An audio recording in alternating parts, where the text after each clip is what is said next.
This is Corey Jones with the Be Ready with Safetyman podcast. Join us every week for a new podcast. Follow us everywhere podcasts are played and on YouTube. Be Ready with Safetyman. This is Corey Jones. All right, welcome to Safetyman podcast. Safetyman podcast. Be Ready with Safetyman. I am safetyman.co, Corey Jones, and I'm here with Ida Hoagie. Anthony, what's up? What's up? Back for this is our 12th episode together. You know that? My goodness! It's been a year, man. It's been a full year. We're lasting longer than most marriages. That is true. So you suggested today's topic. We've been kind of just seeing what we've kind of been making a plan of what we want to do on podcast, and then all of a sudden, I think kind of the world just dictates for us. Yeah. What's going on, and so you had a good idea. What do we got going on? Yeah, so again, like you alluded to, we want to be relevant, right? And people are asking a lot of questions about getting gun permits and carrying a firearm for protection. So we're going to try to cover a lot of it, and I might be preempting you when I say this, but I have to say it too. Please don't take anything that we're saying here as legal advice. Please don't go get a gun, arm yourself, and say that Safetyman Podcast said that you could do that. All right. We're trying to give advice and direct you to where the information is, but we want to guide you so you don't waste time, effort, energy, and money, and then realize that maybe you couldn't do that. So that's what we're going to talk about today. And you got two firearm instructors here with probably about 40 years of combined firearms training experience and questions asked and answered and lessons learned. So our goal is to keep you safe. Yeah. And I think our goal too today is, one, we're not selling you any kind of guns or anything like that. And two, we are just kind of trying to help out because there is so many people asking questions about this. Just know that we are specifically talking about New Jersey information. Each state is different. Each town is different. So make sure you check, like what Corey said, to look and see what are different in your state or whatnot. Don't say, oh, I saw it on this podcast. We're going to try to point you in the right direction. We'll put some links down below. We'll have Daniel, our video guy, put some information down below, some websites and links that we refer to help you kind of get pointed in the right direction. And we're here just to kind of help everyone for the most part. But this is definitely, like you said, not legal advice. So I don't want to. Now I know why commercials do that disclaimer thing. Super fast. That's what we need. We need Daniel to type something up like Star Wars. It flies up the screen in like 3 seconds and then it's done with. Like, hey, it was there. Legal advice. Don't believe anything we say, basically. So we're talking New Jersey. Let's start with this. Okay, so I'm Joe Schmo and I want to get a firearm. What do I got to do first, Corey? What am I doing? Well, the first thing you got to do is that NJ portal to go to the state police website for New Jersey, and that's going to link you into how you get your legal side of it and your authorization side of it started. Especially today, July 9th, 2020, there's a lot of people who have the same inkling. So you want to get that part started. The next thing you want to do is reach out to somebody like Anthony or I to kind of guide you and what to do next. Yeah, so the njportal.com, I'll have Daniel drop that down below. So that is like the first starting point on there. So one of the things that I think I had a frequently sheet here somewhere. I've got all my information here to try to keep it organized.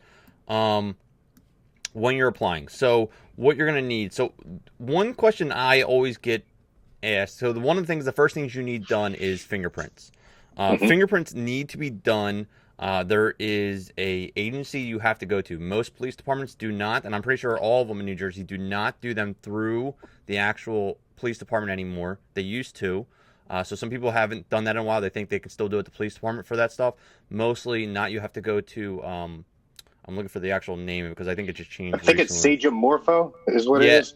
Yeah, so you have to make an appointment for there. So just remember, be wary. It's not going to be a walk-in situation. You're not going to be able to just walk in, get your fingerprints done. You're going to have to make an appointment for that company to get them done. The other thing when you fill out your application, they'll give you that link for that. Yeah. When you do it online, the state police website will give you the link to how to schedule an appointment. It's all done through the web. You don't have to. It's just kind of like making a doctor's appointment. You drop down. Unfortunately, you're about a month out now scheduling these things. I literally talked to somebody 2 days ago and they just got their fingerprints done. They applied over a month ago, and that's just to get the fingerprints. That's separate from the background investigation. But obviously, I may be getting ahead of us. It's kind of difficult for the agency to do a complete background investigation until they have your fingerprints to confirm your identity. So things are backed up, but that's a separate fee also. So there's fees that you pay to the agency, the state, and to that separate agency. Yeah, and one of the questions I get is specifically someone goes, "Hey, well, I just got my fingerprints done because I'm a teacher. Or I just got my fingerprints done because I went into the military. Do I still have to do it?" The answer is yes. You still have to get your fingerprints done. This is a separate entity. You can't use other submissions from other agencies and whatnot. This is a separate thing. It has to be done through them to get that done.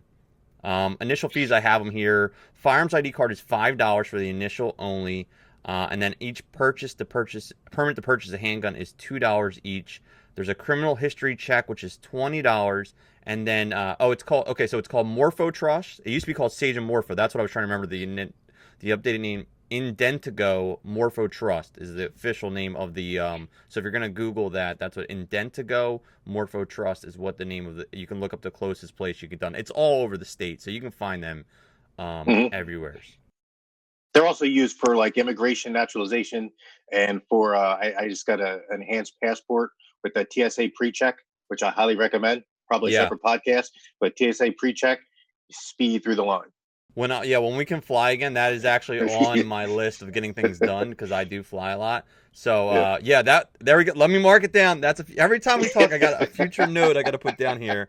Future podcast. Here we go. TSA. But you cannot take your firearm through TSA pre-check, or you're gonna miss your flight. We got it marked down here for future ones. So fingerprints. Now, along with that is also going to go. Where's my other list at here? The process here is going to go after that. There's going to be a mental health record search done of your mental health. So they will check system records. Now, is that nationwide or is that just in the state? I don't know that off the top of my head. Do you know that by chance? It depends on how it's entered. So what they look to see if you are deemed mentally unsound by any court. So it's kind of hard if you checked yourself in for something to a private facility, that's probably not going to come up. Okay, so they don't search your HIPAA files. But if a court deemed that you were mentally unsound or unfit for some reason and caused you to have to be involuntary committed, then that's usually where it's going to come up. Okay. I'm not 100% off that one, but I know they definitely do a mental health record search there. That's going to be done. And then a criminal history check is also going to be done once the fingerprints are put into the system. Your fingerprints are going to be checked. So that means that if you've had any kind of, so what we call in New Jersey, some people call a felony. In New Jersey, it's a 4th degree or higher crime is considered a felony. That's what most states they say it's a felony. So if you have that on their record, you will probably be denied. You will be denied. Yeah. You will be denied. The other thing, throughout this whole process, you always have the right to challenge it. Doesn't mean your challenge is going to be successful. Not to pick on our home state, but New Jersey, it's really difficult to challenge a denial. It's getting easier depending on what the denial is for, but it's for something that's in your criminal history, not so much. There's other things that they're in the courts. If you read the newspapers, you'll see people have successfully challenged the time that it takes. Some of the reasons, like there's really no reason that you have to put down to get a permit to purchase a handgun. People used to always ask, I need a reason. What's my reason? You don't really need a reason. It's the concealed carry that you need a valid reason, which is a whole, we can just say right now, nobody's going to get that. We're not even going to waste time talking about that for New Jersey, Yeah. But the as Anthony's saying, you definitely want to make sure that you have a good accounting of where you've been for your adult life and what happened, so you don't have any surprises. That is a nationwide check too. So if you have a felony in another state, that will come up through the fingerprints.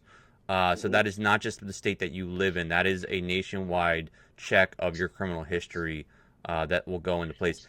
Just to be clear, so I know people are confused. So there is 2 things that you're looking here. The first thing you're going to need is the Firearms ID card, okay? The ID card is issued for life unless you do something pretty messed up, and then it's going to get taken away.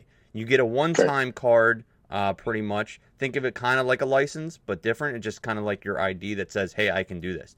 Then on top of that, while you're applying, you can just check off the box and go for that as well. Then you can also apply for a handgun permit. Every time that you want to get a handgun, you have to apply for a new permit. And then, you want to explain rifles and long guns? Yeah, so rifles, shotguns are considered firearms in New Jersey. So you can buy as many as you want with that Firearms ID card that you get. The only time you really have to get it updated is if you move or you change your name. If you move from one town to another town, that Firearms ID card becomes invalid until you go get it with your current address, because it has to match your driver's license or where you physically live. But you can buy as many shotguns and rifles that are approved by the state of New Jersey from a licensed retailer that you want. You don't have to contact anybody. You don't have to call the state police. You don't have to call the chief in your own agency. Once you get that Firearms ID card, you could go every day. You get the money and the place to safely store it. You can buy one shotgun a day until the day you die. They'll still do a check, though, when you go there to the actual store for that item. Just so you know, they will do the NICS check. Yeah, they still will do a check on you. I was actually just in the gun store today. They are backed up about 3 to 5 days on those checks. By the way, usually they take about a day or two. They are backed up 3 to 5 days in the state of New Jersey as we are currently speaking because of the high volume of applications that have been put in place. So just know that, like, hey, I'm going hunting this weekend. I want to get my brand new shotgun. I'm going to go in Thursday and get it. You might not get it. So if you're planning on going on a hunting trip, you want to get in there early because, like I said, right now, 3 to 5 days is what I was told as of today, this morning. And that violates Safetyman's rule of firearm safety. You don't get a shotgun 10 minutes before you need a shotgun, right? That is true. You just don't do that. You don't do that. But when I was in Pennsylvania, again, before COVID, my NICS check. So I had my driver's license. Pennsylvania has different laws, but they still have to do that NICS check, the same check that Anthony's talk about, that point of sale check to make sure nothing's changed from the time you got your Firearms ID card and now. So they're doing a live, up-to-date criminal history check to make sure you're not on a no-fly list, or if you're not wanted for domestic violence, because domestic violence is a big denial reason on there. And it took about 20 minutes. Not even that. It took about 10 minutes. It took longer for me to fill out the form because I filled it out wrong. I had to fill it out again. It took about 10 minutes for him to enter it, and it came back and said, yeah, you're good. So, yeah, okay, so here we go. We get our Firearms ID card. Now you have the option to do this. You can either, when you first fill out your Firearms ID card, you can apply for your handgun permit as well at that time. Or you could say, maybe I'll apply later for a handgun permit. You can do that. Now you get your Firearms ID card. You can now use that to buy long guns and rifles, shotguns. You can also use that to buy ammo in the store. They're going to want to see your Firearms ID card to buy that ammo. Especially if you're at a range and you're buying ammo, they're going to want to see that Firearms ID card. So that's where that goes. Now, when you get through that initial process, I know we're jumping around a little bit here. The last step of the process is that it will be reviewed and it will be investigated by your local police department. So first, it's investigated by a state police system that is going to check your criminal history across the country and whatnot, and the initial, if there's any red flags. Then it's going to go down to your local police department. The things that the local police department is going to investigate are things like domestic violence, because they're going to have access to local records. They're going to see, is this person a known drug addict, violent person? These are all things that you can get denied for. But these are also things that might not be criminal. So if you're constantly just beating people up all the time, you're violent, and you're drinking every week, the chief of police could say, you know what, this guy should not have a gun. And that might be something that someone might take to court and try to fight and say, hey, I've never been convicted of felony. Why am I getting denied here? And that's something that, that's kind of that gray area that falls on the local precinct that knows, their people, that knows what this person's about, and gives them the right to a reason. And that has to be, it has to be put in writing. You can't just say, I don't like that guy, I don't want to give him a gun. There has to be reason. And that's the big part right there. They have to have a justifiable, documented reason to deny you a right to purchase a firearm in New Jersey. They have to be able to document it. That was one of the things that a lot of the states got beat up for historically, is they were just kind of, no. It was almost like you had to have a right to be approved. Now they have to have you're considered approved unless they find a reason not to approve you. If that makes sense to anybody, you're considered approved. The state has to find a reason to deny it. Otherwise, you have to be granted. Yeah, and on top of that, the reasons these are put in place are not because, people shouldn't. As I see in the back of my foreground, you have the constitutional right to bear a firearm. So it is your right. But obviously, we don't want criminals. Obviously, we don't want the mentally insane or someone that's just not of the right state of mind to be walking around with firearms. So that's why these things are put in place. They're safety measures. I personally believe there should be even more safety measures, but that's a whole other conversation. As of right now, you don't need any kind of training to get a firearm. You want to get a car, you need to go to driving school, or you need so many hours, or you need a permit, or you need all this. You can walk in and buy a gun and then just have it, and so I think that's one of the things that I think you agree on me on this as a fire instructor. Mm-hmm. I would love to see, a program where, okay, you need to have so many hours of training under your belt. And I understand it's under the Constitution, so it's definitely a spot that's gray. But, I mean, even just a safety class, just like, hey, this is how you lock up your gun, Yeah. I actually took some notes on that, and I had written minimal safety training for that would just be basically how to operate the gun. Like if I gave you a violin, you're going to know how to mount the violin and which hand to use the thing in and all that. That's kind of the same thing about how you're going to mount the long weapon or how you're going to load and unload a firearm safely so you don't shoot your foot off or shoot your neighbor, across the street, or heaven forbid, one of your family members. A basic course on self-defense and the laws around self-defense, because they're different when you're inside your home and you're outside your home from different states. They're so different. And I know you probably get the most common question. If somebody breaks on my house, can I shoot them?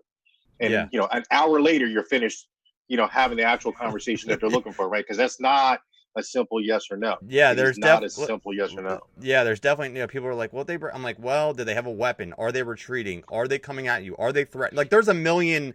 It's not just yes or no. I mean, there's a million things that go to that. And guess what? You're going to have to get a lawyer and probably fight your case one way or another. So, that's a whole other situation. But I would say, personally, if you are listening to this podcast, you're trying to get some ideas, you're trying to get some information, if you are planning on purchasing any kind of weapon, long gun, handgun, anything, you should make it also a plan to get some kind of training done, some kind of information, and not just a YouTube video. I'm talking about like a hands-on in-classroom training.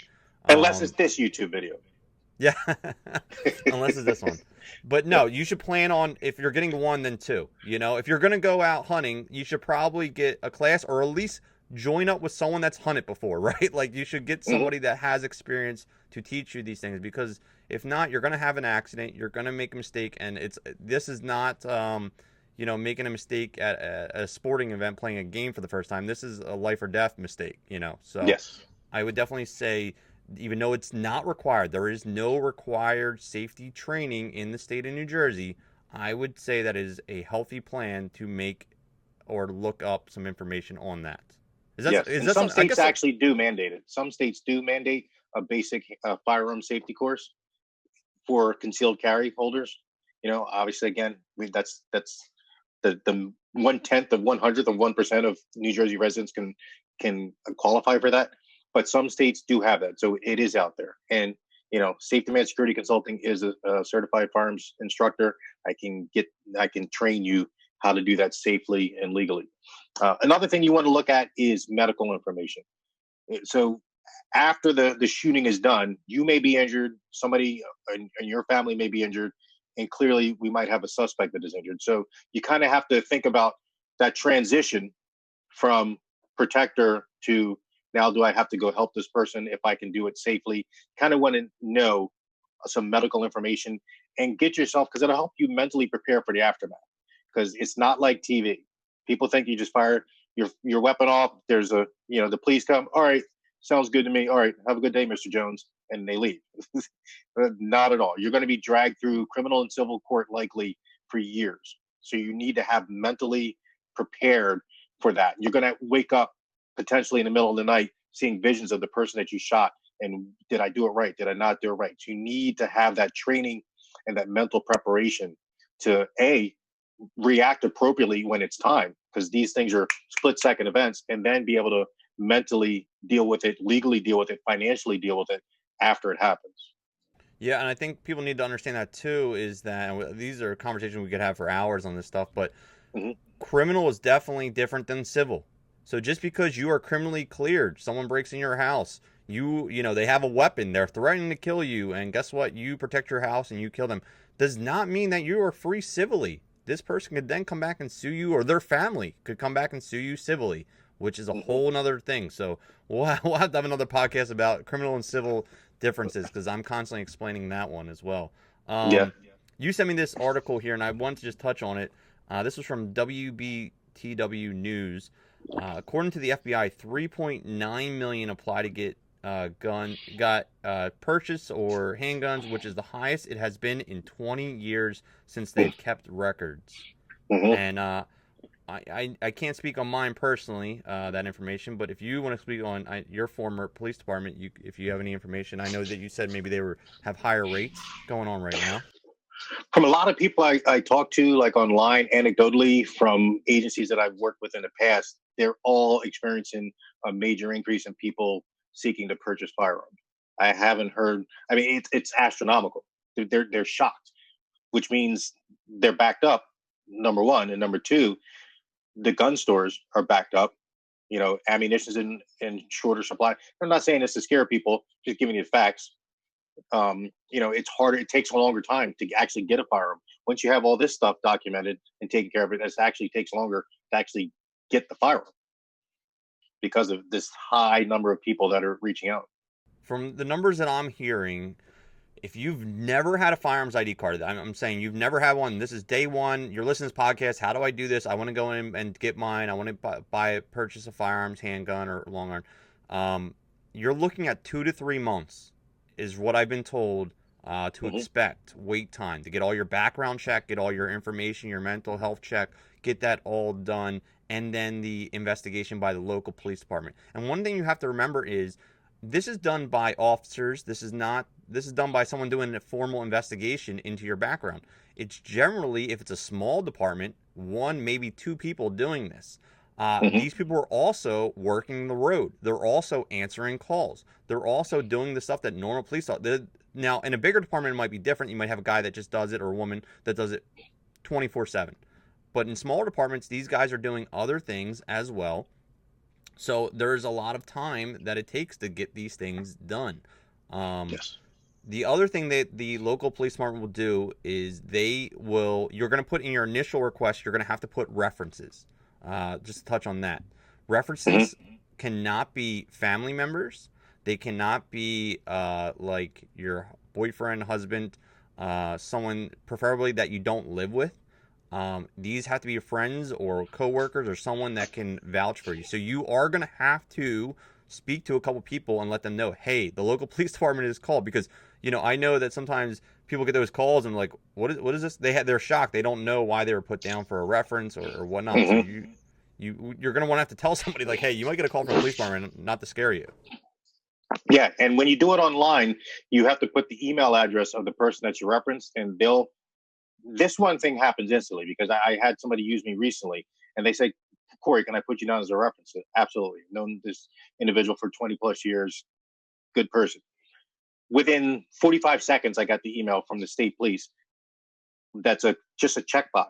Do you know this person? And they ask you like 14 questions. Any reason this person shouldn't have a firearm? Is there anything in this person's background that they shouldn't do this? And there's a whole list of questions, and you just check yes, no, yes, no. If you accidentally say something that would flag them from getting a firearm, it automatically says, please explain. So you can't accidentally kick your friend out if they use you as a reference. It makes them explain, and then you send it back to the state. So that checks the blocks. But like you said, Anthony, make sure your friends or whoever your references are know to expect that, because that's one of the reasons that it can hold you up if they haven't completed that information for you. Yeah, and they're going to ask those questions, like you said. There's 14 of them, and they range from everything, like we talked about, have this person in a violent or under the influence of drugs or alcohol. The other thing is going to say, has this person ever been involved in an organization that has wanted to overthrow the government? You know, right? So listen, I know there's a lot of political stuff, and I'm not going to go into this here, but I'm just going to just say as a safety thing, there's a lot of political stuff on Facebook right now. So make sure that you pay attention to what forum groups you're jumping into or what you're liking, because if something that's like anti-government or whatever comes up that you're a part of, that could be held against you. If it's some kind of group that wants to overthrow the government, that's considered one of those check boxes on there. So be careful of what you're being a part of online.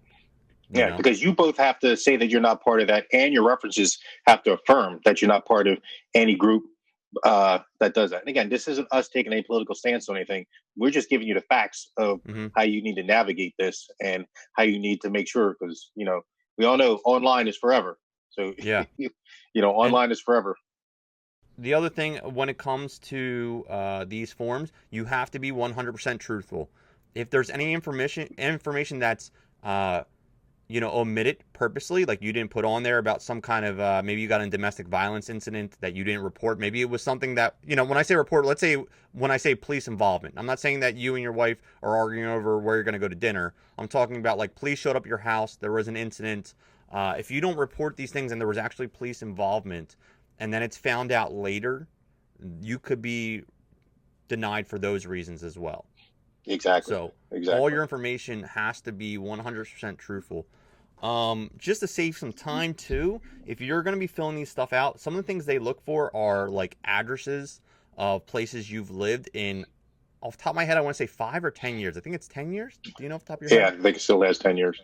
So if you've moved, let's say you went to college and you moved with a friend for 2 years, and then you got a place over here, you're going to need all those addresses. So make sure that you have all those things in check, because that is something that is on there as well. I'm just going through the list here. I'm just seeing if there's anything else that I missed. Kind of like applying for a loan, right? It's kind of like applying for a loan. The bank wants to know where you've been to make sure that you're a solid risk for them. It's kind of the same thing with the state and the township. They want to make sure that we're not giving guns to somebody who's not ready. Yeah, they're going to check all that. I'm just seeing if there's anything else I missed on the initial forms here when you go through it. The form that you're looking for, go ahead. Back in the day, I remember there used to be a question, and this is still kind of like a piece of misinformation that's out there. Like we touched on this earlier. What's the reason that you want to purchase a firearm? People say, "Oh, should I just say hunting or personal defense, whatever?" Correct me if I'm wrong. I don't believe that question's on there anymore. Why do you want to purchase a firearm? I'm pretty sure they removed that. Yeah, not off the top of my head. I don't believe that is on there anymore, from what I remember. But it's not like a gotcha question. I could be wrong, but people used to stress over that. I would get calls, 15 years ago. What do I put on there? So I put hunting, or should I say it's for personal defense? Well, yeah, I mean, that's the reason. So the main part is, be honest. You're not going to get flagged, or you're not allowed to defend yourself. You don't worry about it. You're good.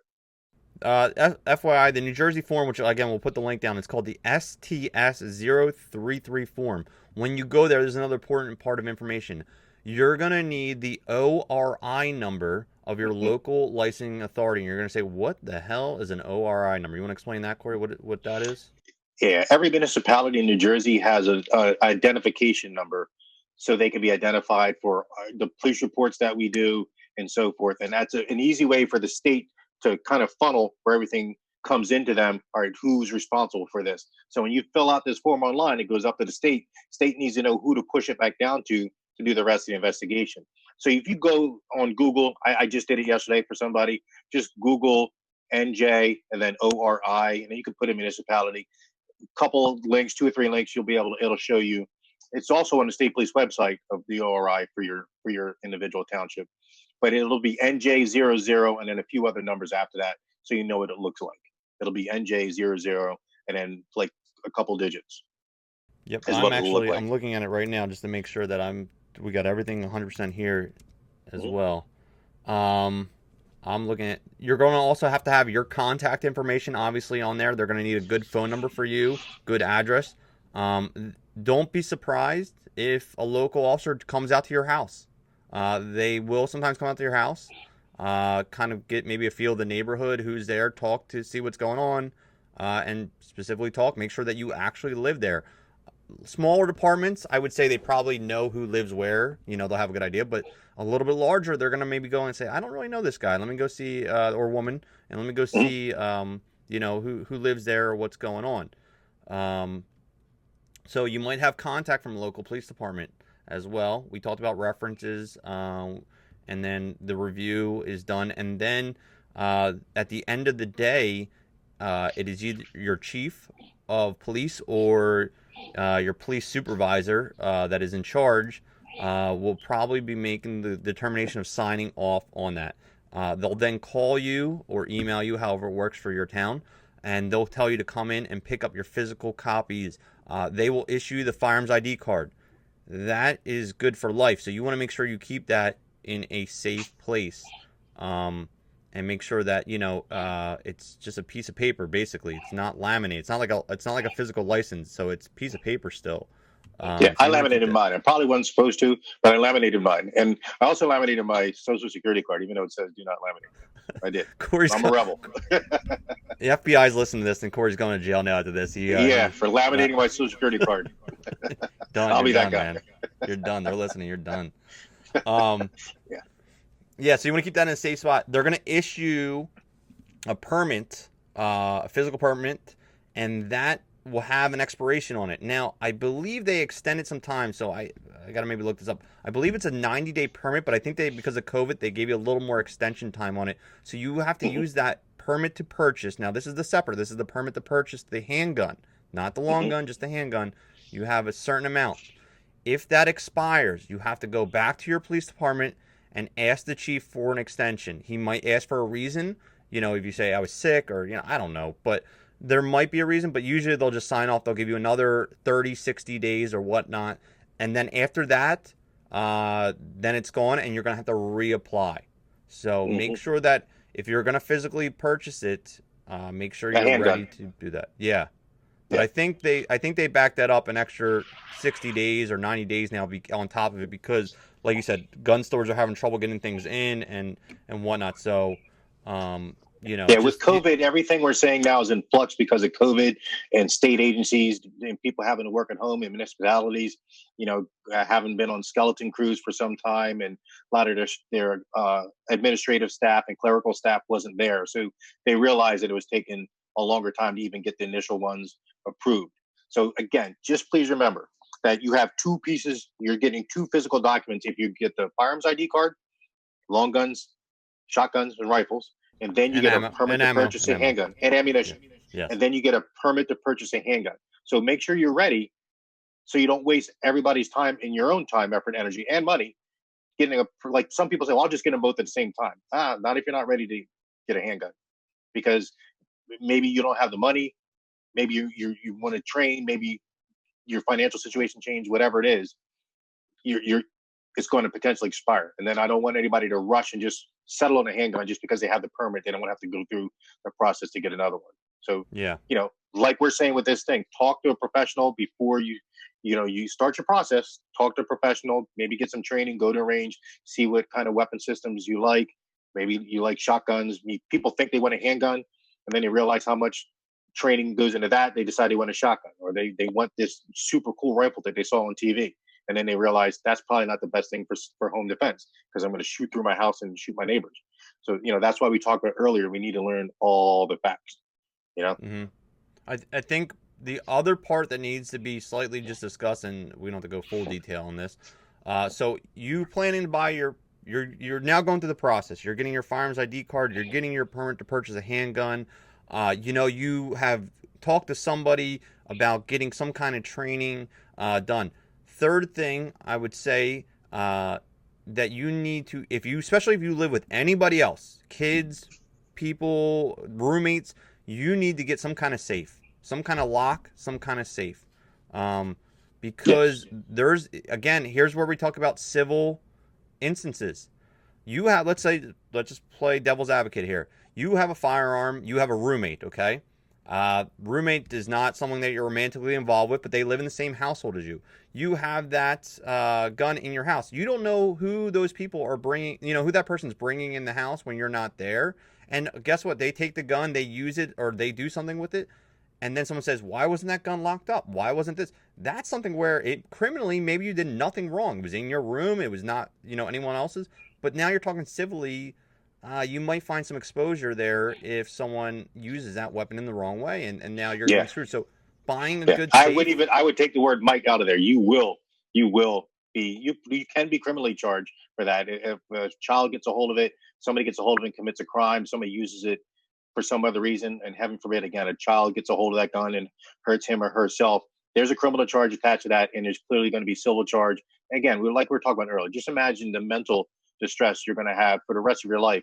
Somebody hurts himself with that firearm. So there's a lot of good companies out there that make safes that keep the weapons away from prying eyes and away from little hands, but you can quickly access it if you need to defend your life from an intruder or something.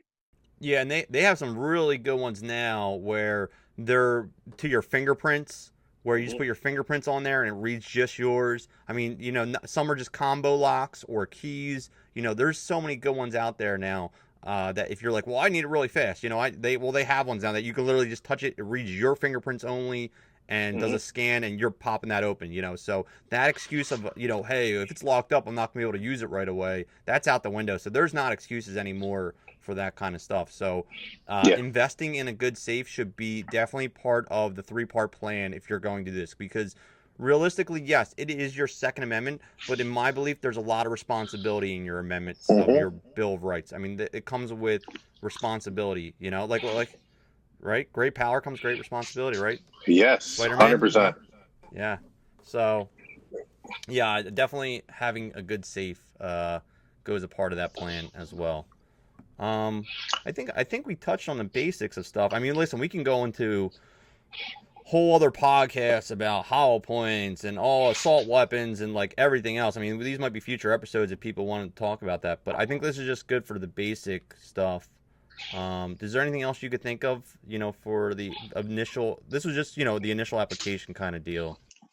Yeah, talk to somebody. I like I said, since COVID happened and then everything that's going on in the world, I begin a lot of calls. People shocking that I never thought would ever call, saying that they want to buy a firearm, and I'm helping them go through the process, giving them the exact same advice that we're talking about now. Is think about it, make sure that that's what you're ready to do, and then follow these steps. Go online, get your process started.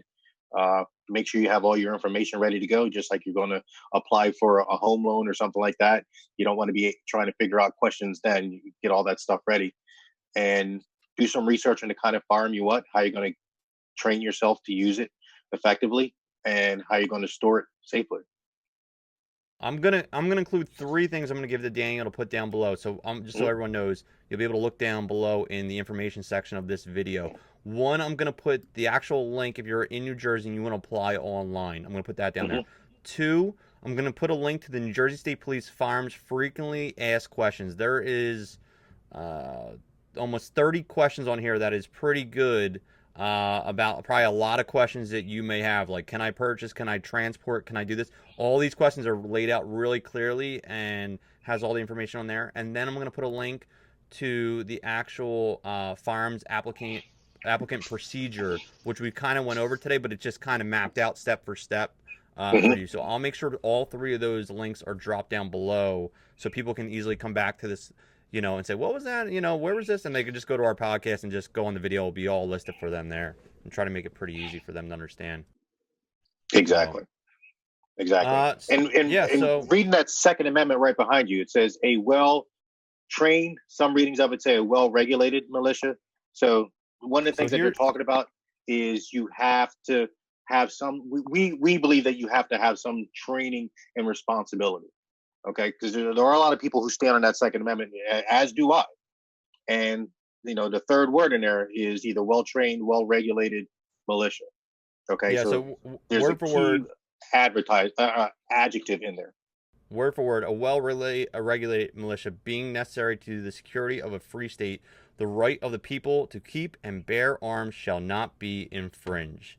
That's what Exactly. that's what's behind me there. So yeah, and because your head's blocking it, I'm like, that's a really important word. Is that regulated? Some people say yes, trained, regulate, but well regulated, and that's what regulated. we're talking about is the regulation side of it. Yes, regulated. So and necessary. Yes, this is I mean it's a beautiful phrase, and it's held up to this point. So as long as it's held up, this will still be in place. So. And the quickest way to get it destroyed is by us using it irresponsibly, right? So that's why we're stressing being responsible. You don't want to flag it. You want to be responsible. If you protect yourself responsibly, appropriately, and with morally, legally sound reasons, you should come out the other end okay. Yeah. So I trained police officers for 25 years. Is morally, legally, and ethically correct is the way we will act. And even in the face of that which is wrong, we will always do that which is right. Yeah.